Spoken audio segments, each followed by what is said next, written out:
Have you ever been scared?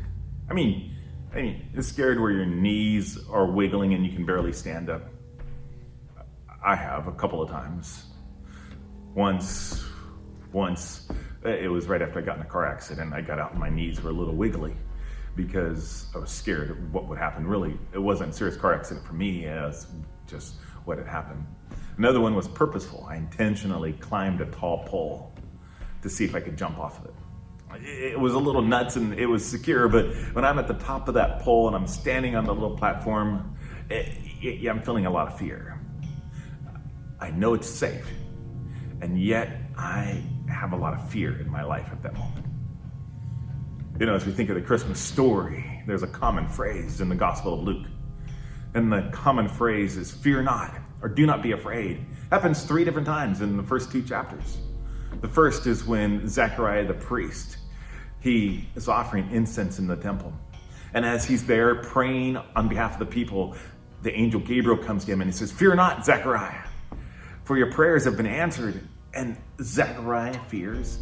Zechariah actually doesn't believe the angel. And with a message that the angel gave him, so Zechariah was muted for 9 months.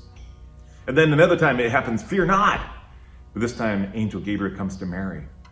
And Gabriel tells Mary that she is going to carry the Messiah. She is the one who gets to give birth to the Messiah. Well, she believes. And she says, I am the Lord's servant. May your word be true. Oh, and then there's another time. There's another time that fear grips. And this fear is to a whole bunch of outcasts who are working the night shift. They're not allowed in the temple. They're dirty, they're unclean, and they're the shepherds, and they're outside. They're just trying to keep the sheep alive for another day. They're trying to shepherd the sheep and make sure that no wolves or lions or coyotes come and take a sheep. And so these shepherds are just out, and the sheep are probably lying down sleeping, and all of a sudden a whole host of angels gather around them and fear not, do not be afraid, for I bring you good news of great tidings. Oh, they were afraid.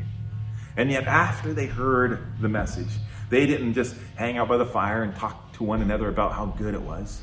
We're really good at doing that in Bible studies. Oh, that was a really good study. That was great. I felt something. Instead, the shepherds did what we have been called to do. They went and examined the evidence. And then they told everybody about what they had seen and what they had heard. So the Christmas story, the good news about the Christmas story is not just to be internalized and go, oh, that made me feel good. I got goosebumps when I heard that. But the Christmas story is about good tidings, about sharing the good news of hope, sharing the good news of the redemption, sharing the good news that Jesus Christ has been born. Oh, today in your devotional readings, think about that for a moment. Think about what you fear. Ponder about those things that you have feared before.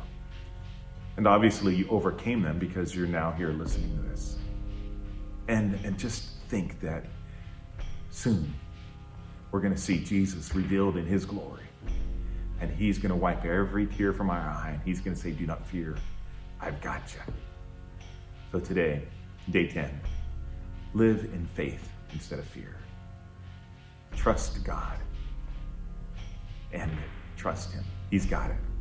He's got you. All right. Have a great day. Trusting God and enjoying everything he has to offer you. And reflecting his character in your actions, in your words, and your thoughts. Have a great day. We'll see you tomorrow.